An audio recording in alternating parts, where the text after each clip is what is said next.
தைரியப்படுத்திக் கொள்ள வேண்டும். எத்தனை பேருக்கு தைரியம் வேணும்? என்ன புரிஞ்சு உட்காந்துருக்காரு, தூங்குறாரா? எத்தனை பேருக்கு தைரியம் வேணும்னு கேட்டாக்க சும்மா வந்து தலையை புரிஞ்சுக்கிட்டு எத்தனை பேருக்கு தைரியம் வேணும்? தைரியத்தை கொடுக்கிறவர் யாரு? இயேசுநாதர். அல்லேலூயா. அவர் தைரியத்தை அள்ளி அள்ளி கொடுப்பாரு நமக்கு. பேய் என்ன பண்ண தெரியுமா? ஒரே ஒரு பயத்தை கொண்டு வந்து போட்டு நம்மளை சாவடிச்சுக்கணும். கர்த்தருக்கு ஸ்தோத்திரம். அல்லேலூயா. அடுத்தது நாம் எதிர தைரியம் அடைய வேண்டும். எபேசியர் 6ஆம் அதிகாரம் 20ஆம் வசனம், 6ஆம் அதிகாரம் 19ஆம் வசனம். எபேசியர் 6:19 முதல்ல படிங்க. எபேசியர் சுவிசேஷத்திற்காக சங்கிலியால் கட்டப்பட்டிருக்கிற ஸ்தானாபதியாகிய நான் அதை பற்றி பேச வேண்டியபடி தைரியமாய் பேசத்தக்கதாக அப்படின்னு எழுதியிருக்கு. 20ஆம் வசனம், நான் தைரியமாய் என் வாயை திறந்து சுவிசேஷத்தின் ரகசியத்தை அறிவிக்கிறதற்கு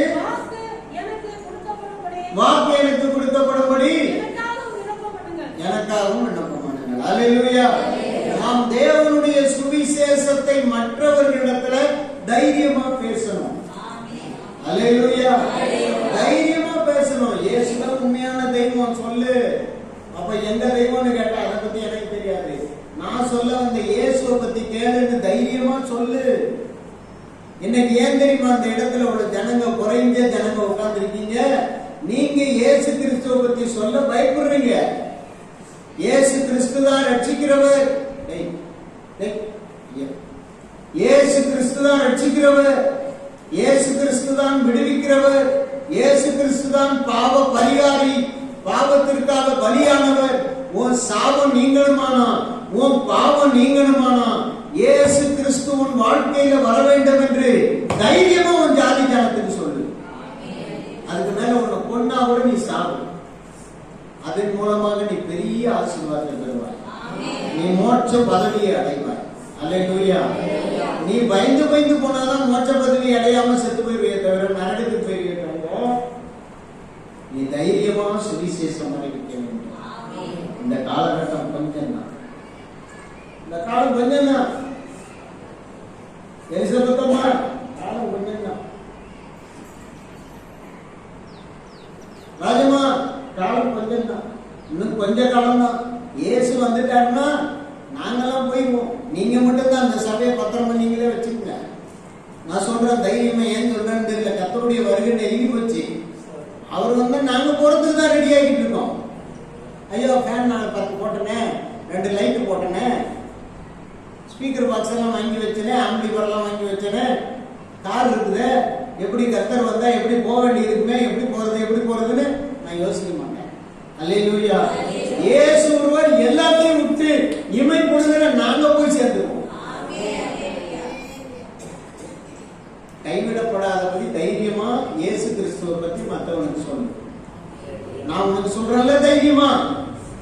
கேட்டவன் மனத்தில் என்னை ஏமாந்து அடிக்கிட்டு சொன்னானுங்க, ஏய் நாளைக்கு உன்னை தீர்த்து கட்டுறோம்பா அப்படின்னா, வாங்கடா ராத்திரி இந்த பக்கத்துல வேலையெல்லாம் இல்லை. அப்பா வேலி இருக்கு, ஒரு கதவு இருக்கு, சுற்றில ஒரு நாய் சுற்றி இருக்கு. அந்த நாய் என்ன பண்ணும்னாக்கா எதிரி வந்தானே கிட்ட போய் வாழாட்டிக்கின்னு அவன் பக்கத்துல பாட்டுப்பான். தோத்திரம். ஒரே ஒரு பிஸ்கட் போட வேணாம், நீ வந்து உள்ள வந்துட்டீங்கன்னா போதும் வாழாட்டாங்க. உன் மேலே ஏறி வாழாட்டிக்கின்னு உனக்கு கண் கொடுக்க ஆரம்பிச்சு. தோத்திரம். அப்படியே ஒரு நாய் சுத்தி இருக்கு. ஆனால் ஒண்ணுமே இல்லை, வேலையே இல்லை. அப்போ சொன்னான் ஒருத்தங்க பலரும் சொல்லியிருக்காங்க, ஏய் இன்னைக்கு ராத்திரி பாரு. அல்லேலூயா. அப்போ சில பேர் கேட்பாங்க, நான் நைட் தங்கிட்டுமா பார்த்துக்கிட்டுமா? ஒன்றும் இல்லை, நீங்க போங்க, நீ நடக்கிறது நடக்கட்டும். அல்லேலூயா. சொன்னவன தான் கர்த்தர் தோத்தனா. கர்த்தருடைய சுவிசேஷத்தை சொல்ல நமக்கு என்ன வேணும்? தைரியமா சொல்லணும். இயேசு நல்லவர்னு தைரியமா சொல்லு. அல்லேலூயா. இது இப்படி கூட சொல்லு, இதுவரைக்கும் நீ நம்பி வந்த நம்பிக்கைகள், இதுவரைக்கும் தேடி போன வழிபாட்டு தலங்கள், இதுவரைக்கும் உன்னுடைய வாழ்க்கையில நீ காணாத எத்தனையோ விதமான வேண்டுதல்கள் எல்லாத்தையும் விட இயேசு பெரியவர்னு சொல்லு. இயேசு உன்னை ரட்சிப்பார். உனக்கு இருக்கிற எல்லா பிரச்சனைகளிலிருந்து உன்னை இயேசு விடுவிப்பார். நான் போற சபைக்கு நீயும் வந்து பாருன்னு சொல்லு. தைரியம் வேணும் உனக்கு. சுவிசேஷத்தை அறிவிக்க தைரியம் உண்டாகும்படி நீங்க ஜெபிக்கணும். அல்லேலூயா. சொல்லாத வரைக்கும் நீ யார் தெரியுமா? மூடி வச்ச பழைய சாதம். தண்ணியெல்லாம் ஊத்துறது உண்மைதான்.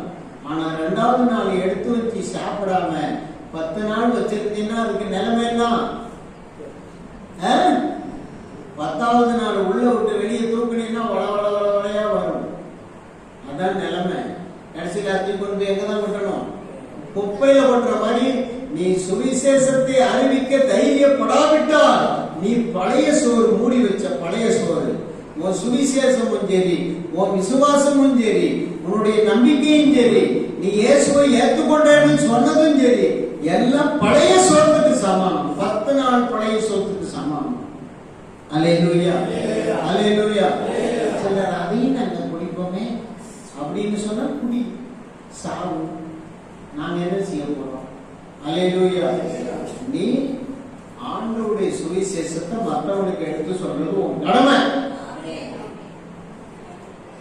யாராவது கேட்கிறாங்கன்னு வச்சுக்க, ஏன் டெய்லி இந்த புதுசா வர்றவங்களுக்கு சொல்றேன், ஏன் டெய்லி ஒவ்வொரு ஞாயிற்றுக்கிழமை நீ பஸ் ஏறுறீங்க,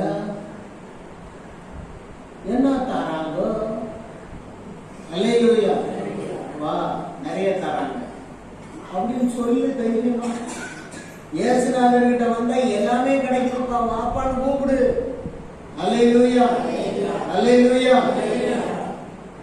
தைரியமா சொல்லு. இயேசுநாதர் வேணும்னா வருவான். நம்ம பொய்யெல்லாம் சொல்லி கூப்பிடுறோம். கர்த்தருக்கு சொல்லு, தைரியமா சொல்லு. ஏசப்பட்ட வந்தாக்க உனக்கு நிம்மதி கிடைக்கும். கண்டிப்பா கிடைக்கும். கண்டிப்பா கிடைக்குமா? கண்டிப்பா கிடைக்கும். நிச்சயமா கிடைக்குமா? கிடைக்கும். வா. கிடைக்கலன்னா என்ன வந்து கேளு, நான் பதில் சொல்றேன். அதுக்கப்புறம் நான் அந்த சபைக்கு போக மாட்டேன், நீ சொல்ற இடத்துக்கு நான் வரேன். தைரியமா சொல். சுவிசேஷத்தை அறிவிக்க உனக்கு தைரியம் இல்லாவிட்டால் கர்த்தருடைய நாளிலே கணக்கு கேட்கும் போது என்னை பற்றி, நான் இந்த உலகத்துக்காக ஜீவனை கொடுத்ததை பற்றி, இந்த உலகத்திற்காக நான் என் ஜீவனை விட்டு உங்களை ரட்சித்ததை பற்றி நீ மற்றவர்களுக்கு ஏன் சொல்லவில்லை என்று கேட்பார். வெட்கப்பட்டு நிற்பாய். நீயா நரகத்தில் போய் விடுங்க, வலித்திட்டு போய் நீயா நரகத்தில் விடுங்க. உன்னை யாரும் உன்னை இழுத்து கொண்டு போகப்பட வேண்டிய அவசியமே இல்லை. இதுக்குதான் நான் ஆத்ம ஆதாயம் பண்ண, ஆத்ம ஆதாயம் பண்ண. 2 விஷயம். ஒண்ணு, உன் ஆத்மாவை குறித்த அறிவு உனக்கு வேணும். 2வது, பிற ஆத்மாக்களின் நிலைமை என்ன? நாம் பெற்ற ரட்சிப்பை நாம் பெற்று ஞானஸ்நானம் பண்ணப்பட்டு இன்னைக்கு கர்த்தருடைய ராஜ்யத்துக்கு தகுதியாகிட்டு இருக்கனே, நான் ராஜ்யத்துக்கு போவேன் அப்படின்னு விசுவாசிக்கிறியே. என் பக்கத்துல இருக்கிற என் சக சகோதரி அல்லது ஒரு பக்கத்து வீட்டார், என்னுடைய ஊரார் நரக பாதாளத்துக்கு போறாங்களேங்கிறது உனக்கு அந்த தைரியம், அந்த பயமே இல்லையே, அந்த இரக்கமே இல்லையே. அப்படின்னா நீ பெறப்போகிற ராஜ்யம் எதை யோசிச்சு ஆண்டவர் கேட்பார். சுவிசேஷத்தை அறிவிச்சியா? என்னை பற்றி நீ மற்றவங்களுக்கு சொன்னிய? சுவிசேஷம் என்றால் என்ன? சுவை மிகுந்த செய்தி. அவன் வாழ்க்கையில் இதுவரைக்கும் அவனுடைய மனதிற்கு சுவை தராத செய்திகளை தான் கேட்டுக்கிட்டு இருந்தான். இன்னைக்கு சுவை மிகுந்த, மனதை சுவையாக்கக்கூடிய, மனதை இனிமையாக்கக்கூடிய ஒரு நல்ல செய்தி போகுது. அது இயேசு கிறிஸ்துவை பற்றிய செய்தி. அந்த செய்தியை நான் அறிவிக்க தைரியம் உள்ளவனாய் இருக்கிறேன். நான் தைரியமாய் அதை அறிவிப்பதற்கு எனக்காகவும் விண்ணப்பம் பண்ணுங்கள் என்று சொல்லுகிறார். அதே போல நீங்களும் நீங்க தைரியமா மற்றவங்களுக்கு இயேசுவை பற்றி சொல்லணும். இதுவரைக்கும் இயேசுவை பற்றி வெளியில வாய் திறக்காதவெல்லாம் இனி வாய் திற. கர்த்தர் உனக்கு அது கேட்க கூலிய கொடுப்பார். அல்லேலூயா. கூடும் நமக்கோ குறைவில்ல பலனை கூலியை கொடுத்திடுவார். இயேசுராஜன் வேகம் வாராரே. அல்லேலூயா. பாடுபட்டோர்க்கு பலனளிப்பாரே, பாடுபட்டவர் தாமே. கூடும் நமக்கோ குறைவில்ல பலனை கூடிய கொடுத்திடுவார். மேக மீது இயேசுராஜன் வேகம் வாராரே. நீ செஞ்சதுக்கும் கூலி உண்டு, செய்யாததுக்கும் கூலி உண்டு. உலகம் ஒன்றை நெருக்கும் போது உலகத்துல வெளிப்படையாய் இருக்கிற அந்த டாம்பிகமான பேயினுடைய கிரியைகளுக்கு பயப்படாத, சுவிசேஷத்தை அறிவிக்க தைரியப்படு. அல்லேலூயா. இன்னையிலிருந்து ஒரு வைராக்கியம் உன்னுடைய வாழ்க்கையில உண்டாகட்டும். என் இயேசுவை குறித்து நான் ஒரு நாளைக்கு ஒரு ஆத்மாவுக்காக சொல்லாம படுக்க மாட்டேன்னு ஒரு தீர்மானம். நான் வேலை செய்யற இடத்துல எப்படியாவது இந்த இயேசு மற்றவங்களுக்கு சொல்லுவேன். நான் பிரயாணம் பண்ணும் போது இயேசுவை பத்தி மற்றவங்களுக்கு எப்படியாவது சொல்லுவேன். ஏன்னா இயேசுவை பத்தி சொல்லலைன்னா வாழ்க்கையே நரகம் தான். அடுத்த நரகத்துல தான் எல்லா ஆத்மாவும் போகுது. அது தெரியுமா? தெரியுமா தெரியாது? நம்ம இயேசுவை ஏற்றுக்கொள்ளாத ஆத்மாலாம் எங்க போகணும்னு தெரியுமா தெரியாதா? தெரியுமா? தெரியுமா? தெரியுமாயா? எங்க போகும்? நரக பாதாளத்துக்கு போக போகுது. போய் மீண்டும் திரும்பி வரப்போறது. அதாவது நரக பாதாளத்துல போனாலும் மோட்சத்துல இன்பமான இந்த உலகத்துக்கு போனாலும் கோடான கோடி வருஷம் வாழ்ந்து கொண்டே இருப்பார்கள். இந்த பூமியில ஒரு 60 வருஷமோ 70 வருஷமோ 80 வருஷமோ 100 வருஷமோ இவ கூட ஒரு பாட்டி 120 வருஷத்துக்கு ஒரு பாட்டிக்கு ஒரு பிறந்த நாள் கொண்டாடினாங்க. 129 வயசுல ஒரு பாட்டி கரும்ப கடிச்சு உட்கார்ந்து இருந்துச்சு. சாவல எண்ணம். அல்லேலூயா இருக்குது. ஆனா எப்படியும் செத்தான் போவாங்க. அல்லேலூயா. அல்லேலூயா. ஒரு ஆதிவாசி கூட்டத்தை பார்த்தேன். அந்த ஆதிவாசிகள் கூட்டத்துல சாவும் போது அவங்க சாவறதெல்லாம் புதைக்க மாட்டாங்க, செத்ததா ஒத்துக்கலாம் மாட்டாங்க. அவங்க அந்த உருவம், அந்த சரீரம் வயசான பிறகு அப்படியே ஒரு ஓடு மாதிரி அப்படியே ஒரு சின்ன ஒரு குடுவ மாதிரி இருக்கும். அதையும் எடுத்து அதுக்கு உணவு ஏற்றுக்கொள்ளுகிற வரைக்கும் உணவை கொடுப்பாங்க. அதுக்கப்புறம் தூக்கி கொண்டு போய் அழகாக ஒரு பானைக்குள்ள வைத்து அந்த பானையில மூடி பத்திரமா பார்த்தாங்க. முதுமக்கள் தாலின்னு இப்போ உள்ளே இருந்து தொல்பொருள் ஆராய்ச்சியாளர்கள் என்ன செய்யறாங்க, இந்த கீழடி குந்தகையில எல்லாம் அந்த மாதிரி முதுமக்கள் தாலியெல்லாம் எடுத்திருக்காங்க. அதுல பாத்தீங்கன்னா அந்த பழைய அந்த நீண்ட காலம் உயிர் வாழ்ந்தவங்கள அந்த இதுக்குள்ள அந்த குடுவைக்குள்ள பானைக்குள்ள வச்சு அப்படியே பத்திரமா வச்சுக்குவாங்க. அதெல்லாம் போய் எடுத்து காட்டுறாங்க வெளியில. எதுக்காக இப்ப சொல்றேன்னா, அதெல்லாம் இந்த மாதிரி சரீரம் வாழ்ந்து பிரயோஜனம் இல்லை. ஆனால் இயேசு கிறிஸ்துவிடத்துல அவர்கள் கோடான கோடி வருஷம் வாழ்வார்களா? இன்னும் ஒரு நல்ல செய்தி கூட இதுல சொல்றேன் நான். அல்லேலூயா. இன்னைக்கு காலையில அதிகாலையில ஒரு 3 மணிக்கு இந்த மாதிரி ஒரு தியானம். இறந்தவர்கள் எல்லாம் அதே அடையாளத்தோடு பரலோகத்தில் இருப்பார்களா? ஆமா, அப்படித்தான் இருப்பாங்க. அல்லேலூயா. அதே அடையாளத்தோடு பரலோகத்திலே நாம் வாழ போகிறோம். அது அடையாளத்துல அதே அடையாளம் என்பதுல ஒரு முக்கிய விஷயம் என்னன்னா, அதே அடையாளம் என்பது உண்மைதான். ஆனா அதற்கு ஆண்டவர் நித்திய ஜீவனை கொடுத்திருப்பார். அதுக்கு சாவே கிடையாது, பசியே கிடையாது, பட்டினியே கிடையாது, தாகமே கிடையாது, கொள்வனையும் கிடையாது, கொடுப்பனையும் கிடையாது, பிசாசும் கிடையாது, சண்டையும் கிடையாது, யுத்தமும் கிடையாது. மகிழ்ச்சியும் ஆனந்தமும் படைத்த ஆண்டவருடைய பாதத்தில் இருந்து அனுபவிக்கக்கூடிய சந்தோஷம் உள்ள ஜீவியமும் மட்டுமே அங்கு உண்டு. பிசாசையெல்லாம் நரகத்துல தள்ளி புதைச்சிடுறாரு. அவனை உள்ளே அவனை சேர்ந்த அத்தனை கூட்டத்தையும் கீழே தள்ளி விடுகிறார்கள். அல்லேலூயா. அல்லேலூயா. ஐஸ்வர்யவான் செத்து நரகத்துக்கு போனா, லாசரு இறந்து பரலோகத்திலே ஆபிரகாமின் வழியிலே தேற்றப்பட்டான் என்று நாம பார்க்கிறோம். அல்லேலூயா.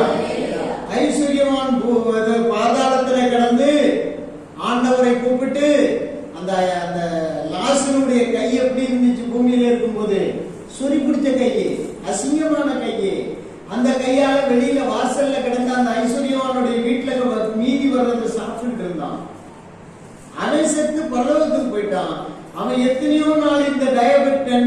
இருக்கிற அந்த ஐஸ்வர்யவானுக்கு இயேசுவை பத்தி சொன்னா அவன் கேட்கல. அவன் நரகத்துக்கு கிடக்குறான். அவன் கேட்கிறான், அந்த லாசருடைய கைய தண்ணியில கொஞ்சம் நனைச்சு என்னுடைய நாக்கு கொஞ்சம் குளிர பண்ணுங்க, நான் அவ்வளவு வேதனைப்படுறேன். அப்ப ஆண்டவர் சொன்னாரு, ஐஸ்வர்யவானே, இங்க உனக்கும் எங்களுக்கும் மிகுந்த பிளவு இருக்கிறது. உன்னிடத்திலிருந்து எங்களிடத்துக்கு வரவும் முடியாது, எங்களிடத்திலிருந்து உன்னிடத்துக்கு வரவும் முடியாது. அப்படின்னா ஒண்ணு செய்யுங்க, என்னுடைய சகோதரங்க மாமன் மச்சான்லாம் பூமியில இருக்காங்க, அவங்களும் இந்த இடத்துக்கு வந்துடாதபடிக்கு அவங்களுக்கு போய் இந்த லாசருவை சொல்ல சொல்லுங்களேன் அப்படின்னு கெஞ்சிறான். அப்ப ஆண்டவர், அப்ப ஆபிரகாம் சொல்றாரு, இல்ல, அவங்களுக்கு சொல்றதுக்கு யார் இருக்கிறா?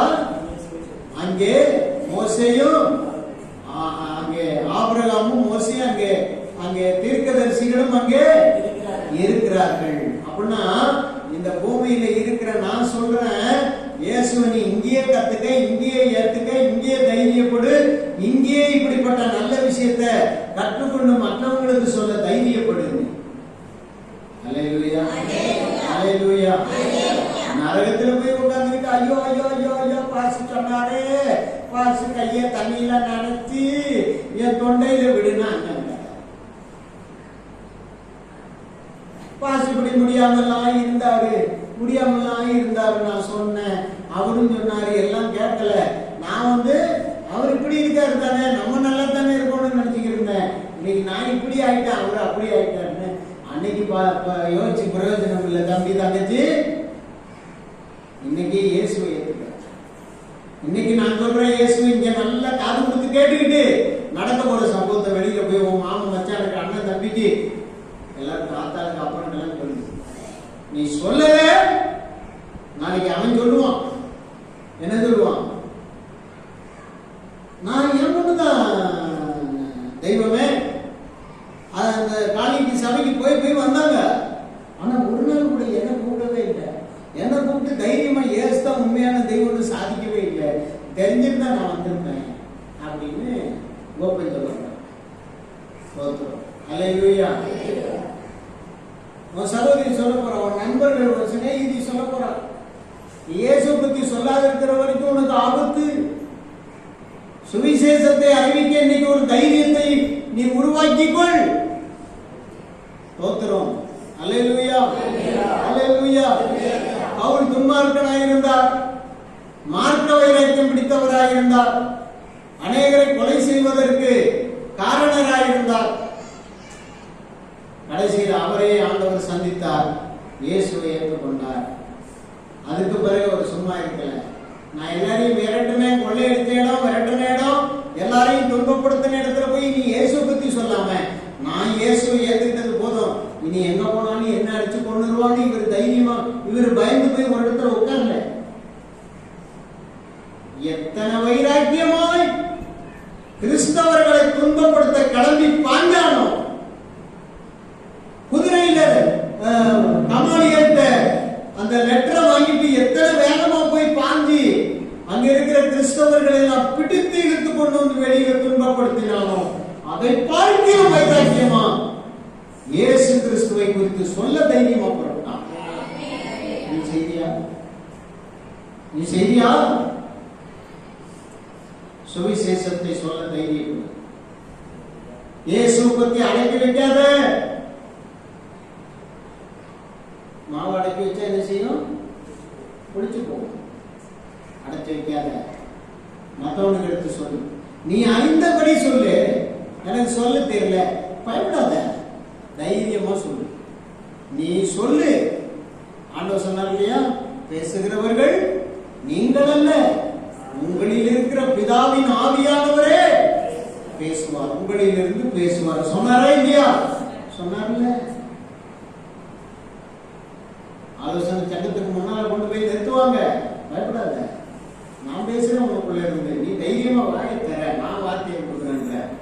நீ தைரியமா இயேசு பத்தி மற்றவங்களுக்கு சொல்ல தைரியப்படு. இல்லன்னா நீ கணக்கு கொடுக்க போற காலம் நெருங்கி போச்சு. நீ எந்த அளவுக்கு மற்றவனுக்கு இயேசுவை பற்றி சொல்ல கொலைத்தனமாகிறியோ, எந்த அளவுக்கு இயேசுவை, நீ அறிந்த இயேசுவை, உன் ஜீவனை கொடுத்த இயேசுவை, உன்னை காப்பாற்றிய இயேசுவை, உன்னை இதுவரைக்கும் இந்த பரிதாப நிலைமையிலிருந்து தூக்கி எடுத்த இயேசுவை மற்றவர்களுக்கு தைரியமாய் வெளிப்படுத்த உனக்கு அந்த தைரியம் இல்லாமல் போகிற வரைக்கும் நீ கோழை என்ற அர்த்தம். உனக்கு சீக்கிரமா நியாய தீர்ப்புல கணக்கு கேட்கிற காலம் வந்துருச்சு. பொண்ணு வீட்டுக்கு பொண்ணு வந்துட்டாக்க சபைக்கு வர்றதில்லை. ஏன்னா பொண்ணு சபைக்கு போக கூடாது, அதெல்லாம் வந்து தடுத்துருவாங்க. பொண்ணுக்கு இயேசு பத்தி தைரியமா சொல்லணும். தோத்திரம். எத்தனை பேருக்கு புரிஞ்சிச்சு? அல்லேலூயா. சுவிசேஷத்தை அறிவிக்க உனக்கு தைரியம், உனக்கு தைரியம். அல்லேலூயா, அல்லேலூயா. சில காரியங்களை வார்த்தையால சொல்லி முடிச்சாரு. அப்போஸ்தலர் நடவடிக்கைகளின் புத்தகம் 4ஆம் அதிகாரம் 31ஆம் வசனம் படிங்க. அப்போஸ்தலர் 4:31. அப்போஸ்தலர் 4:31. அவர்கள் ஜெபம் பண்ணின பொழுது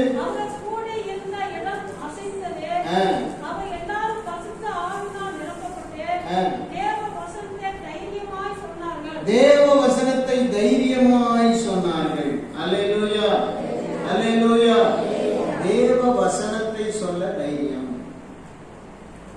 தேவ வசனத்தை சொல்ல தைரியம். இன்னைக்கு சந்தர் வசனம் சொன்னா அந்த ஒரு சோதரி போய் சாஞ்சிக்கிட்டு நல்லா காமிச்சிங்க, அவங்கள இடுப்பு வரி. அவன் வசனம் சொன்னான், செல்வ வசனம் சொன்னான், நிதிஷ் வசனம் சொன்னான், இந்த ஒருத்தருக்கான இவன் வசனம் சொன்னா, நம்ம வசனம் சொன்னாங்க. நான் எதையும் கண்டில்லை. ஏன்னா இவங்கெல்லாம் நீ காலையில படிச்சவங்க,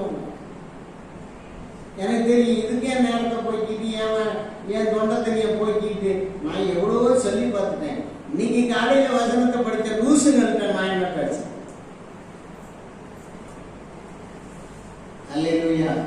நீ வசனத்தை படிச்சு உன் உள்ள வசனத்தை படிச்சு உன் உள்ள நல்லா உருவாயிருந்துச்சுன்னா, நீ வசனத்தை படிச்சு வசனத்துல ருசி பார்த்து இருந்தீங்கன்னா அந்த வசனத்தை மற்றவங்களுக்கு மாறாம சொல்லுங்க.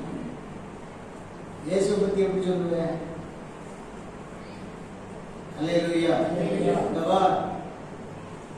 நான் கழி சொல்லியிருந்தேன், இன்னைக்கு இயேசுவை பத்தி சொல்றேன். கேட்கலன்னு வச்சுக்க உன்னை கொன்னு போட்டுருவார். அப்படியே சொல்ல முடியும், அப்படியே வளர்ந்து சொல்லணும். அல்லேலூயா. ஒரு கறிக்கடைக்காரன் ரட்சிக்கப்பட்டான். கசாப் கடைக்காரன் வாய் காலையிலே கட்டி என்னம்னுவாரு, கட்டையில தீர்த்து வரல. இவரு ரட்சிக்கப்பட்டவரு ரொம்ப சந்தோஷமா பாஸ்ட் சொன்னாராம், இயேசுவை ஏத்துக்க அப்படின்னு எல்லாருக்கும் சொல்லி ஆகணும். நீ இயேசுவை பத்தி ஒரு நாளைக்கு எப்படியாவது சொல்லணும், இல்லைன்னா அந்த ஆத்மா மரித்தா நரகத்துக்கு போயிடும் சொல்லியிருப்பாரு போல. அல்லேலூயா. உடனே என்ன பண்ணாரு, இன்னைக்கு எப்படியாவது எவனுக்காவது இயேசுவை பத்தி சொல்லி அப்படின்னு காலையிலேயே வந்தாரு. கத்தி எடுத்து தீட்டுறாரு. தீர்த்தினோன்னா அப்ப அங்க ஒருத்தன் வழக்கமா கறி வாங்க வரவன், ரத்தம் வாங்க வரவன் வந்து நிற்கிறான். என்னொன்னு, தங்கராஜ் வா வா, இன்னைக்கு நீ செத்தா எங்க போவ? அவன் என்ன செய்வான்? இவன் எதை தீட்டிட்டு இருக்கான்? கத்தியை தீட்டிட்டு இருக்கும் போதே கேட்கிறான், தங்கராஜ் இன்னைக்கு செத்த நீ எங்க போவ? இவன் அன்பாத்தான் கேட்கிறான். இவன் தீட்டுறத பார்த்தோன்னே அவனுக்கு கொஞ்சம் பயம். தங்கராஜ் வாப்பா, கறி வெட்ட போறப்பதான் வா அப்படின்னு தீட்டிக்கிட்ட திரும்பவும் அதே தான் கேட்கிறான். நீ செத்தா எங்க போவ சொல்லு அப்படின்னு தீட்டுறத பார்த்தா தங்கராஜ் காணப்பட்டு என்ன பண்ணிட்டாரு, கத்தி காலையிலேயே ஏதோ ஒரு வெறியில தீட்டுறான். நம்ம கிட்ட போனா நம்மளை போட்டுருவான். அதுக்கு அவன் என்ன பண்றான், இன்னைக்கு நீ செத்தா எப்ப போவான்னு கேட்கிறான். நம்மளை போறதுக்கு முன்னால பயந்தான் அப்படின்னா அவன் கிளம்பிட்டான். அல்லேலூயா. அப்படியே பத்தி சொல்லக்கூடாது. வசனத்தை தெரிந்து கொண்டால் வசனத்தை அழகா சொல்லும். இவ்வாறு வருத்தப்பட்டு பாரம் சுமக்கிறவர்களே, நீங்கள் எல்லாரும் என்னிடத்தில் வாருங்கள், நான் உங்களுக்கு இளைப்பாறுதல் தருவேன்னு இயேசு சொன்னாரு. அதனால அந்த மத்தேயு 11:28 வசனத்தின்படி கர்த்தர் உனக்கு இளைப்பாறுதல் கொடுப்பார், உன் நிம்மதி தருவார். அதுக்கு பேர் நிம்மதி. அந்த நிம்மதியை நீ பெற்றுக்கொள்ள என்னோட இயேசு இந்த சபைக்கு வந்து பாரு அப்படி சொன்னா பாரு. எடுத்த உடனே கத்தி தீட்டினேன். நீங்க செத்தா எங்க போவேனாக்கா அது சுவிசேஷமா? வசனம் தெரியல. இவர் என்ன சொல்லிருக்கலாம்? அப்பா கர்த்தருடைய வசனம் நான் நேற்று படிச்சேன், ஏசப்பா நல்லவரு, அவரை பத்தி தெரிஞ்சுட்டு தான் நான் வந்தேன் அப்படின்னு தீத்தி இருந்தா கூட அன்பா பேசும் போது கிட்டோம். அல்லேலூயா. இன்னைக்கு அநேகர் அப்படிதான் எடுத்தோடனே இந்த பார் நீ பாவி, நாங்கெல்லாம் பரிசுத்த மாட்டோம். எப்படி? நீ பாவி, நாங்கெல்லாம் பரிசுத்த மாட்டோம், நீ நரகத்துக்கு தான் போற, அள்ளி போட்டு உன்னை நரகத்துக்கு குத்தி அனுப்ப போற, நீ இயேசு மரியாதை ஏற்றுக்கியா அப்படி கேட்டா அவன் என்ன சொல்லுவான்? நீ வேணா போவா சாமி மகராசனா, நான் அந்த இடத்துக்கு வரல அப்படிதான் சொல்லுவான். நம்ம அலங்கெல்லாம் சுவிசேஷம் அறிவிச்சாங்க, சொன்னா கேளு, இல்லைனாக்கா போ நாசமா போறதுக்கு நம்ம நாயனம் அப்படின்னு சொல்லிட்டு வந்துடுவார். அல்லேலூயா. அப்படி சுவிசேஷத்தை அறிவிக்க கூடாது. வசனத்தின்படி ஒரு வசனம் சொன்னால அந்த வசனத்துல உயிர் இருக்கு. நான் என்ன சொல்லிட்டு இருக்கேன்? கற்பனையா பேசிக்கிட்டு இருக்கேன். வசனம் பைபிள்ல இருக்கு. பைபிள்ல இருக்கிறத இங்க எடுத்து போட்டு உங்களுக்காக சொல்லிக்கிட்டு நீ தைரியமாயிரு, பயப்படாத அப்படின்னு. அல்லேலூயா. எதன்படி சுவிசேஷத்தை மற்றவங்களுக்கு சொல்லணும்? வசனத்தை சொல்ல நம்ம தைரியம் பண்ண. ஒரு முழு வசனம் ஒரு தெரியலன்னா யூடியூப்ல ஒரு கிழவி பேசுது, எனக்கு ஆச்சரியமா இருக்கு. அந்த கிழவிக்கு எப்படி ஒரு 80 வயசு இருக்கும் கிராமத்துல. அது என்ன பேச்சு பேசுது? வசனத்தையே சொல்லுது, முழுசாவே சொல்லுது. உன்னையெல்லாம் ஒரு சாட்சி சொல்ல சொன்னா மினிசர் பாஸ்டர் இருந்தாங்கல்ல அப்படின்னு ஆரம்பிச்சிடுற. ஒரு வசனம் கூட சொல்ல தெரியல, ஒரு சாட்சி கூட உனக்கு சபையில சொல்ல தெரியல. அல்லேலூயா. என்னெல்லாமோ சொல்ல வசனத்தை சொல்ல தைரியம். எந்த வசனத்தை? உலகத்துல சினிமாவில் இருக்கிறோம் நானும் வசனம் தான் சொல்லுவோம், கதை வசனம். இதில் நம்ம என்ன வசனம்? ஜீவ வசனம், வேத வசனம். அல்லேலூயா. வசனத்தை சொல்ல உனக்கு தைரியம் வேணும். அடுத்தது 1 நாளாகமம் 22ஆம் அதிகாரம் 13ஆம் வசனம் பார்த்தீங்கன்னா 1 நாளாகமம் 22:13.